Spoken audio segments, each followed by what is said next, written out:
course she's fast, sometimes too fast, this bike. How do I slow this racehorse down? This is how to stop more effectively.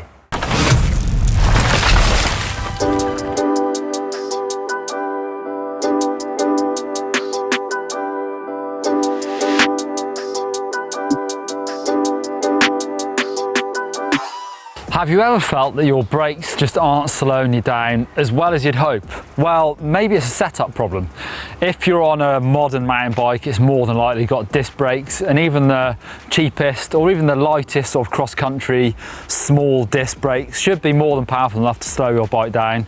So take a look at a few things first. Your brake pads might be contaminated with oil. That's especially prevalent on the back ones where people just overspray the oil on the chain, gets on there. A telltale sign of that is just a howling coming from the brake. So you might need to possibly change your brake pads to refresh them, make them work. Then I'd look at the lever position. I would say that most brakes now should be powerful enough to just use one finger, but try and make sure that one finger is right on the very end of that lever to get the most amount of leverage and power into those brake levers, but also make sure that they're at the right angle. We'll start talking about moving around on the bike, but generally when you want to brake hard, you need to get behind the bike a bit, and if you're then reaching over to get to the levers, then that's not going to be very comfortable. So I like to run them fairly high, so that again, when I'm to the back of the bike, I can get to them super easily. Lever feel should be consistent as well. If it sometimes pulls quite a way into the bar and then pumps up to normal, or it hits the bar when you're riding, then give those brakes a bleed. Occasionally sort of flush out with some fresh oil will help. I would say probably every year or two. It doesn't have to be all the time, but yeah, make sure they're feeling fresh and consistent. The time you're going to be braking the hardest is of course when you're riding downhill. So in that case, you probably want to drop your weight slightly to the back of the bike anyway. But when you really want to stop fast, I really think about driving the heels down and getting the weight down and into the bike, because if you stay too middle or too high on the bike, when you hit the brakes hard, it's going to start sending all that weight to the front tyre, and sometimes asking either too much of the grip of the front tyre or start picking your weight up and over the bars. So the harder you want to brake, start thinking about really lowering your hips down and getting the heels to drive the weight and that force into the bike. Grippier tyres are going to help you slow down faster and more safely as well. Yes, they're going to have more drag, so they'll potentially roll slower, but when it comes to riding steep trails, or if you really do need that stopping power, then a good braking edge on the tyre will make a massive difference. So even from a worn out tyre to a brand new one, you will notice a difference in stopping.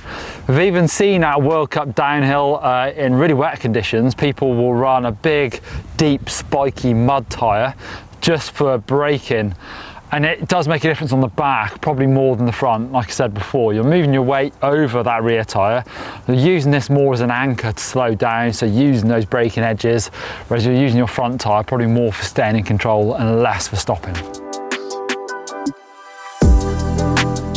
You're only going to be able to brake hard and stop quickly if you've got lots of grip, so we've talked about tyres, but also you could get bigger brakes. So I've got a 203mm rotor at the front, so a nice big rotor. That's great for long descents because it just dissipates the heat a little bit better.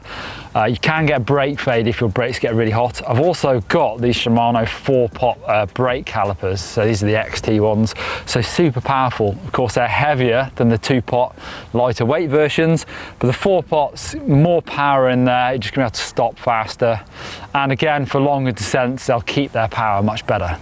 They're especially suited to heavier bikes, so enduro, downhill, e-bikes, or heavier riders. I would definitely think about getting some 4-pot calipers.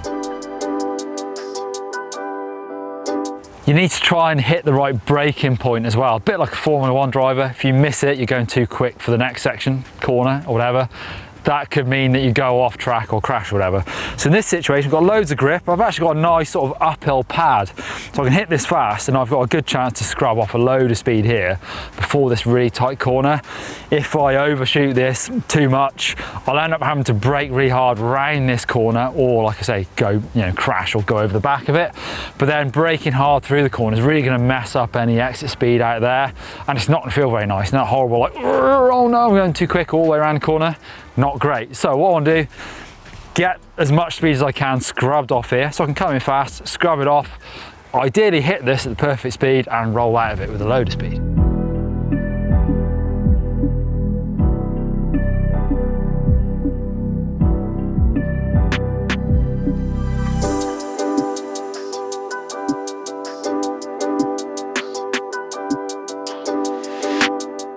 So this section of track is actually really steep. It's almost to that point of, doesn't matter how hard you're braking, you're still almost carrying or picking up speed as you're dropping down it.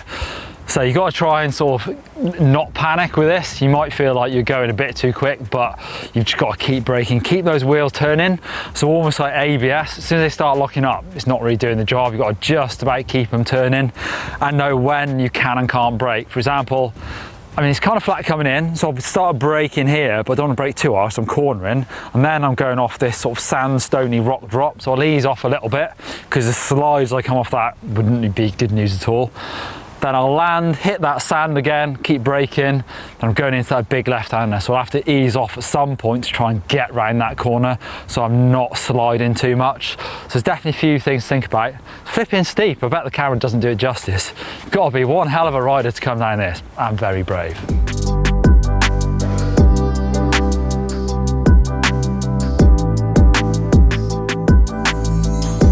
Oh, work to treat. It is steep, but it's so grippy, the conditions. It's like this quite deep sand, so you're digging in, so it is kind of slow. If that was, you know, clay or harder dirt, you'd struggle more to slow down, but this rear tyre especially is digging in a treat. You'll probably see on that shot, I'm quite far back on the bike because it is so steep, and I'm really relying on that to stop me and that to steer down there, but good fun.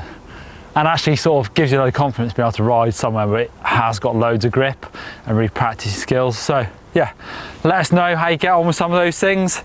And if you're still struggling to slow down, then maybe check out GMBN Tech as well if you're thinking about servicing your brakes or changing pads or whatever.